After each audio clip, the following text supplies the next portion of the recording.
Wesh les gars, comme d'habitude, c'est un plaisir de vous revoir et aujourd'hui, comme d'habitude dans ma chambre et pas à la salle de sport ou au parc, mode podcaster comme d'habitude, on va parler un peu de génétique et on va commencer tout de suite. Je vais te raconter une petite histoire.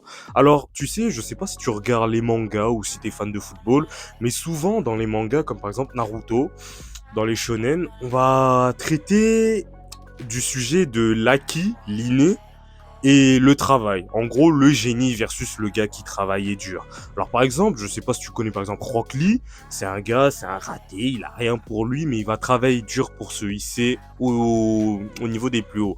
Et à contrario d'eux, il va y avoir le génie, le gars qui a tout pour lui, le gars qui n'a même pas besoin de s'entraîner, qui est trop fort naturellement. Et souvent, la morale de ces histoires, c'est tu peux surpasser, vaincre le génie en travaillant très dur. Et moi, je suis là pour vous dire que non.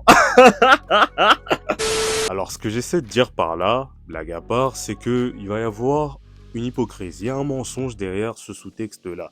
Du style, oui, si tu travailles très dur, tu peux surpasser le génie. La vérité, elle est tout autre. C'est-à-dire que notre corps, l'être humain, etc., est vraiment bien adapté à son environnement. Comme tu le sais, un basketteur, s'il fait du basket, c'est avant tout parce qu'il est grand, donc il est avantagé génétiquement dans ce sport. Il va naturellement mieux performer qu'un gars qui fait 1m12. Jusque-là, tu me suis. Pareil maintenant dans le sujet de la musculation, la génétique, le génie. Ici, la génétique sera représentée par le génie, sera représentée par tes insertions musculaires. T'as beau entraîner tes pectoraux comme un malade mental, si tu n'as pas les insertions musculaires équivalents à un gars qui les travaille très peu mais qui a des pecs de ouf, tu n'auras jamais ces pectoraux. Dans le street workout, on va retrouver la même chose. Il y a des personnes qui sont naturellement optimisées pour être très forts, qui ont un nerveux de malade mental et des fibres adaptées pour. À contrario de ça, des personnes qui vont être optimisées pour être très endurants, qui vont pouvoir durer dans la longueur et faire énormément de traction, énormément de pompes, se fatiguer, mais résister à cette fatigue. Chose que personnellement j'ai énormément de mal et moi j'ai toujours été beaucoup plus optimisé fort. Maintenant dans ces histoires qu'on entend partout que oui le raté peut surpasser le génie avec de l'effort, vous remarquez bien que dans ces histoires là le génie en question ne s'entraîne pas. La question que je vais vous poser c'est imaginez ce génie s'il travaillait aussi dur que le raté, quel cocktail ça va donner à votre avis? Et bah ça, mes chers amis, ça existe dans la vraie vie. C'est des Cristiano Ronaldo, des Michael Jordan, des Léo Messi. Ce sont tout simplement des génies dans leur domaine qui ont travaillé très dur pour atteindre l'excellence. Maintenant, comme je l'ai dit précédemment, on a tous des facilités plus ou moins marquées dans différents modèles. Et ça va être lié principalement à notre génétique. Je sais pas, vous avez pas remarqué que lorsqu'on dit, pardon, alors là je vais mettre un CC de ouf. Lorsque les gens disent que les Renois ne savent pas nager, vous avez pas remarqué que dans les JO, etc., dans les nageurs, il y a très peu de Renois? Et bah, j'ai réfléchi à cela, j'ai fait mes recherches, et c'est tout simplement parce que génétiquement on est sous-optimisé par rapport aux personnes de type caucasienne dans ce qui est du domaine de la nage. Par contre, vous n'avez pas remarqué que souvent dans les domaines de course, etc., c'est souvent les Renois qui sont très forts. Qu'est-ce que ça veut dire? Les blancs ne savent pas courir? Non, c'est pas ça, c'est tout simplement juste que avec leurs molécules, ils sont beaucoup plus explosifs. Bref, en gros, ils sont génétiquement plus optimisés pour courir plus vite. Et la conclusion que j'en ai tirée de cela, c'est tout simplement que en fonction de notre génétique, naturellement, un être humain va tendre vers sa nature profonde. Prenons mon cas par exemple en street workout, moi, même avant ça, hein, même en musculation, moi j'ai toujours été quelqu'un qui était plus attiré vers la force, soulever lourd, tout simplement parce que j'ai toujours eu des facilités dans cela. Et forcément, lorsque tu as des facilités dans cela, tu progresses plus vite, donc tu as plus de dopamine et tu es plus encouragé à continuer vers cette voie-là. C'est tout simplement pour cela, ce même principe que certaines personnes vont plus s'orienter vers le statique, que certaines personnes vont tout simplement s'orienter vers l'endurance. C'est simple, elles aiment faire ça parce qu'elles sont bonnes dans ça et elles progressent plus vite dans ça. Ces personnes-là tendent vers leur nature profonde. Donc c'est pas pour rien que votre ami Poolboy ici adore faire des tractions et notamment de la force. Simplement parce que j'ai toujours... En fait, je vais vous raconter encore une autre histoire. C'est... Je vais pas dire que j'ai toujours su faire des tractions, mais je me rappelle lorsque j'avais 11-12 ans et que je voyais des personnes qui n'arrivaient vraiment pas à faire des tractions, je comprenais pas. J'étais là, mais c'est super facile. Sans vouloir faire le mec, depuis que je suis petit, j'ai toujours su faire des tractions, ça a jamais été quelque chose d'hyper compliqué. J'ai donc juste tendu vers ma nature profonde. Pull by. Voilà. Alors, si t'as compris tout ce que j'ai dit en amont, bah, ça sous-entend qu'on est tous potentiellement des génies. On a forcément, grâce à notre génétique, nos caractéristiques, un domaine où on va naturellement évoluer plus rapidement que les autres, on va naturellement exceller et performer, et pourquoi pas même atteindre l'excellence dans cela. Et c'est pour ça que je vais t'inviter à aller à la découverte de toi. Je vais te raconter encore une petite histoire. Tu sais, avant, lorsque c'était il y a 1, 2 ans, je ne savais pas trop ce que je voulais faire dans le street workout. Je touchais un peu à tout, tu sais, je faisais du statique, un peu de, comment ça s'appelle, de dynamique, un peu de force, un peu d'endurance. En gros, je savais que j'aimais faire des tractions, mais moi, je voulais un peu tout faire. Et un jour, en plus, j'étais à Londres. Je me suis endormi, j'ai fait un rêve. Assez mystique, hein, assez mystique. Et là, dans mon rêve, il y avait un vieux sage.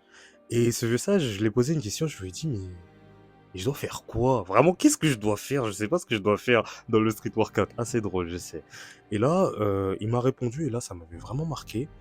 Il m'a expliqué que tu dois tout simplement faire ce que tu aimes faire. N'essaie pas d'être quelqu'un d'autre. N'essaie pas d'être quelqu'un d'autre. C'est vraiment cette phrase que j'ai retenue.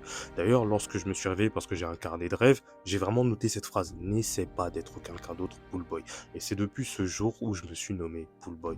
Parce que le n'essaie pas d'être quelqu'un d'autre veut tout simplement dire n'essaie pas de faire ce que tu n'aimes pas réellement faire, tout simplement parce que les autres le font. Toi, ce que tu aimes faire, c'est les tractions. Et c'est depuis ce jour-là que j'ai commencé les tractions à un bras, parce que c'est un mouvement que j'ai toujours voulu vraiment faire, mais que j'ai jamais eu vraiment de temps, vu que j'étais focalisé sur autre chose. Et bizarrement, vu que c'est un mouvement qui nécessite de la force, j'ai progressé hyper vite dans ce mouvement-là. Et j'ai continué. Et aujourd'hui encore, je continue à en faire. Ça fait maintenant un peu plus d'1 an. C'est le feu. J'adore ça. C'est trop bien. Bref, tout ça pour dire que tu dois vraiment découvrir qui tu es. Tu dois découvrir quelle est ta caractéristique principale, dans quoi tu peux vraiment performer. Et là, tu auras besoin tout simplement de faire une introspection sur toi-même. Et c'est pas très difficile, hein.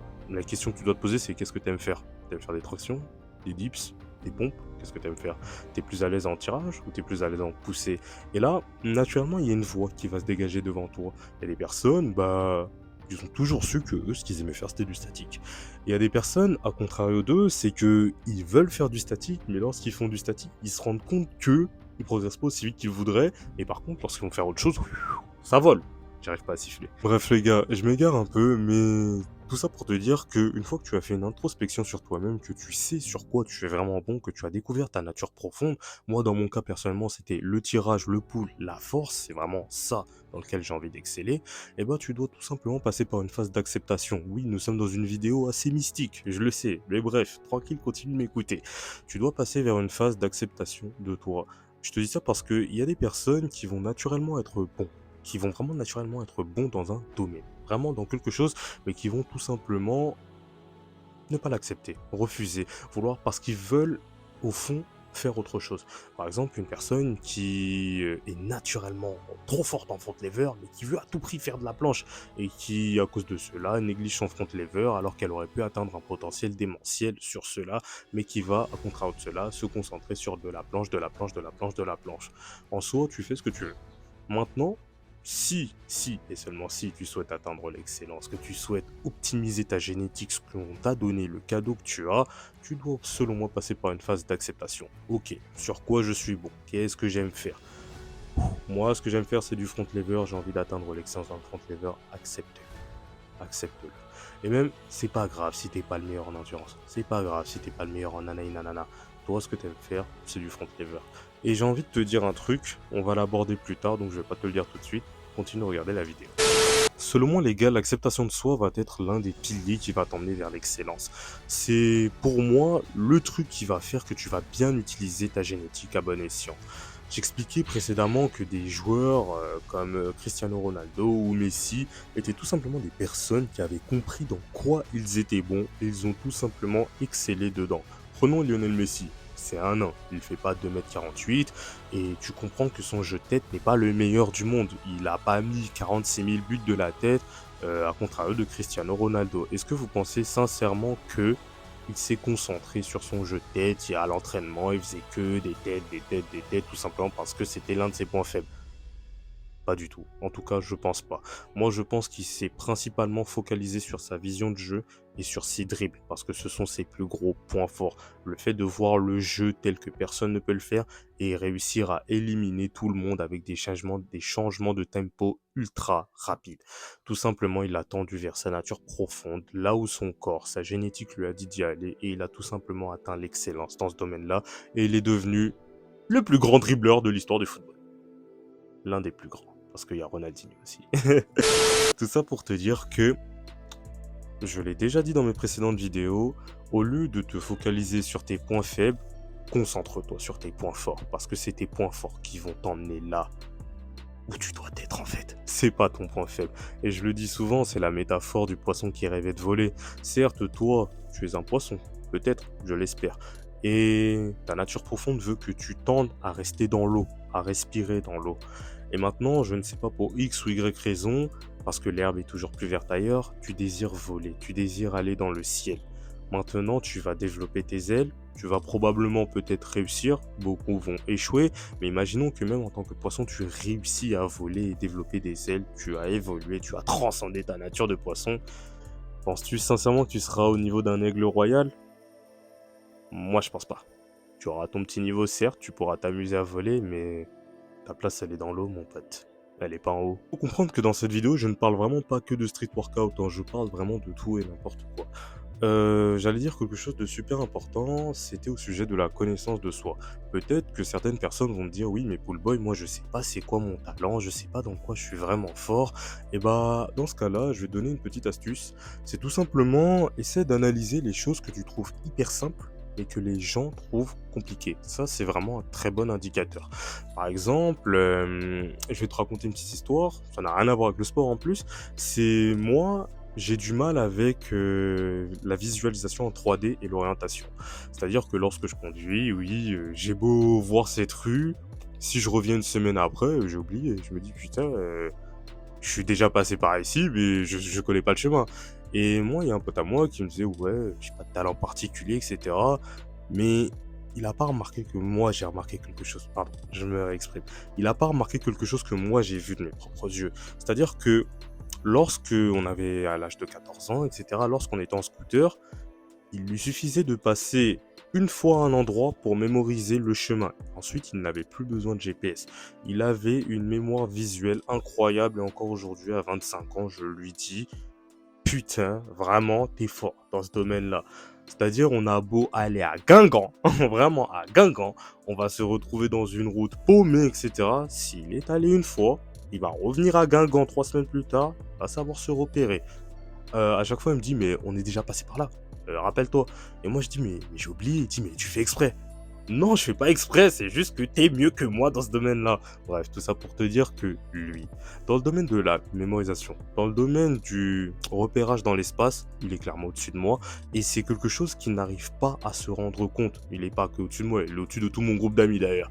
Et pour lui, il n'a aucun talent. Alors que ça, pour moi, c'est déjà quelque chose. Dommage qu'on n'est pas à l'époque des pirates, il aurait pu être un très bon cartographe. Bon, c'est fini ça. Maintenant, il y a un truc. On va revenir sur un truc que j'ai dit tout à l'heure.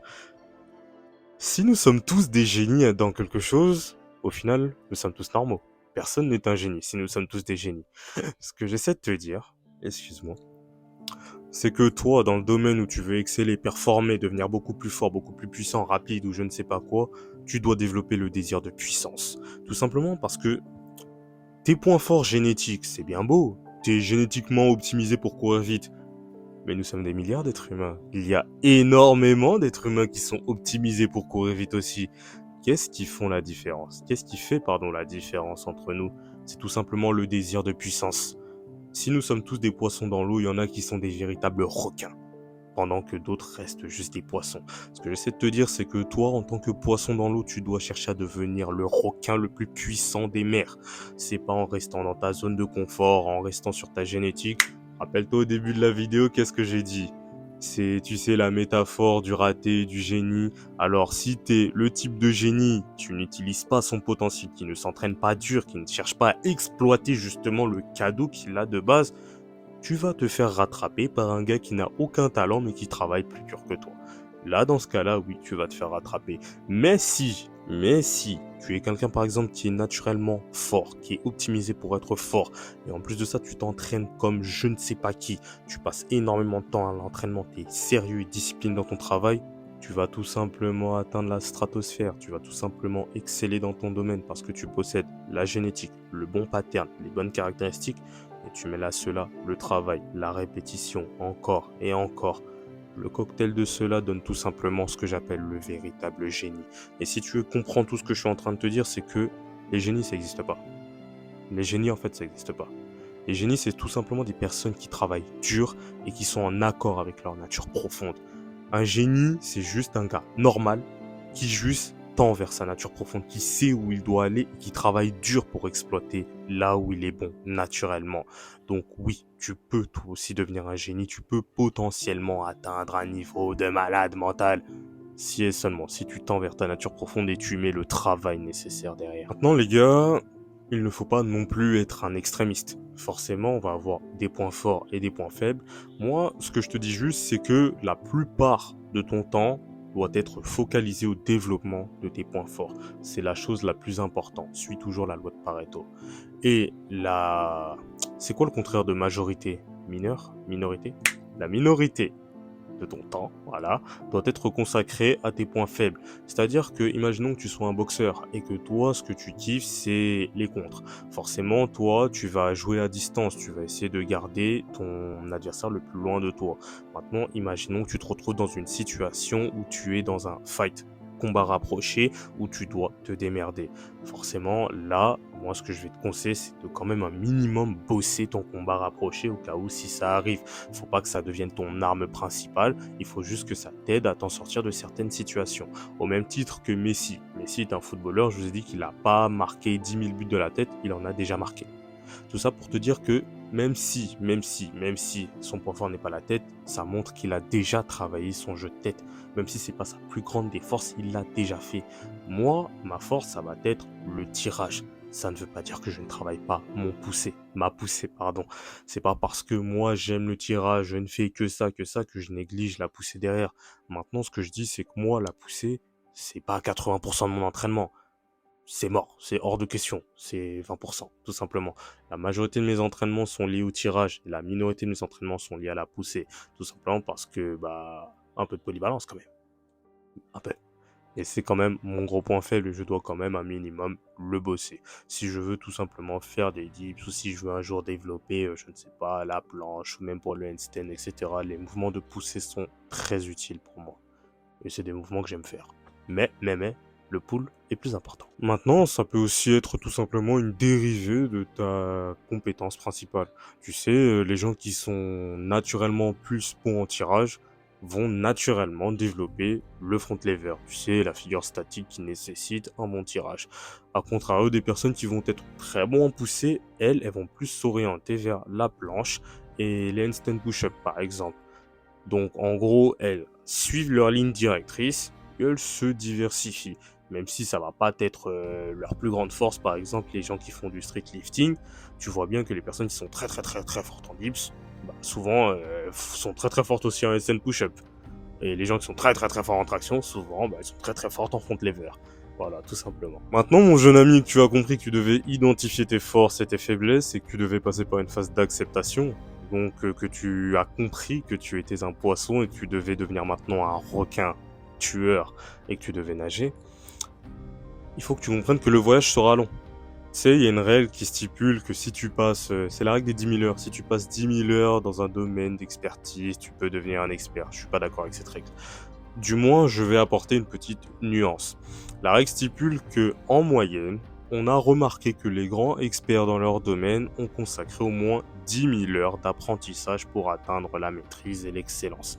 Maintenant, moi, ce que j'aimerais apporter à cette règle, c'est que dans ces 10 000 heures que tu vas passer dans le domaine que tu souhaites, la boxe, le street workout, la muscu ou je ne sais quoi, c'est que si tu souhaites atteindre l'excellence et devenir le requin tueur qui va tuer tout le monde dans l'eau, tu dois passer ces 10 000 heures avec une concentration absolue. j'abuse quand je dis absolu, mais tu dois être concentré. C'est pas 10 000 heures où tu vas faire des trucs hyper faciles pour toi. Non, il faut que tu sois stimulé physiquement et mentalement, que tu te remettes en question, que tu réfléchisses, que tu apprennes, que ton cerveau fasse des liens logiques. Tu sais, j'ai remarqué, moi, personnellement, à force de faire des tractions, à force de tester des méthodes d'entraînement, etc., que mon cerveau, sans vouloir faire le mec, a compris des choses, des trucs, sans qu'on me le dise, des choses que je n'étais pas capable de voir avant.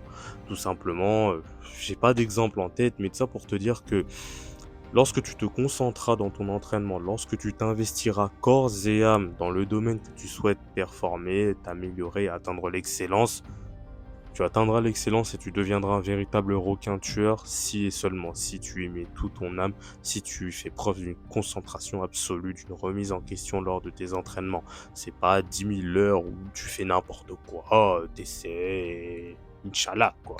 Non, c'est 10 000 heures de concentration, de répétition, de questionnement, et là, oui, tu atteindras l'excellent et tu deviendras ce qu'on appelle un génie. Voilà les gars, c'était Poolboy pour encore une fois une vidéo qui ne traite pas spécialement de street workout ou de la muscu, mais que voulez-vous, j'aime faire ce type de vidéo. Maintenant, je vais te chanter la musique de d'habitude, laisse un j'aime, laisse un like, suis-moi sur Instagram, envoie-moi des messages, tu sais que j'adore lire tes messages, venez, on discute, on échange, dis-moi ce que t'en as pensé. Et qu'est-ce que je vais dire pour le mot de la fin? Fais attention à toi.